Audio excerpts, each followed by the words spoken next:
Guys మీరందరూ బంగారం కొండలు మీరందరూ ఓకేనా?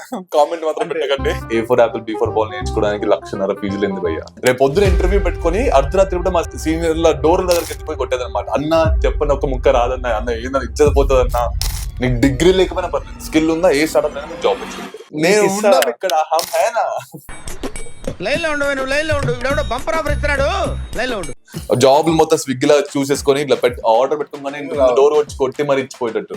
మా కాలేజ్ లో మొన్న ఏ చేసిండు, మనకి 55 lakhs ప్యాకేజ్ వచ్చింది. నేను అదే చేస్తాను, లేకపోతే నేను చెయ్యా. ఏమనుకుంటున్నారు మా కాలేజీ గురించి? 24 గంటలు కాదు, కుదిరితే 36 గంటలు దిక్కులు చూడకుండా చదివి పెడతాం, తెలుసా విషయం మీకు? అందరేంటిది, అరే నా పిల్లని ఇంప్రెస్ చేయాలి బాయ్, మంచి ప్యాకేజ్ కావాలి మనకి, అది చేద్దాం ఇది చేద్దాం, బెంగళూరు పోదాం ఇటు పోదాం అటు పోదాం అంటే 1 CR ప్యాకేజ్ అనగానే ఇది పక్కన పెట్టేస్తాడు. బాబు పక్కెళ్ళి ఆడుకోమ్మా. 20 లక్షల ప్యాకేజ్ నాకు వద్దు. నా కాలేజ్ లో ఎన్ని ప్లేస్మెంట్స్ వచ్చినాయి, అది ఎంత హైయెస్ట్ మాత్రమే. ప్యాకేజ్ అది నేను పేపర్ లో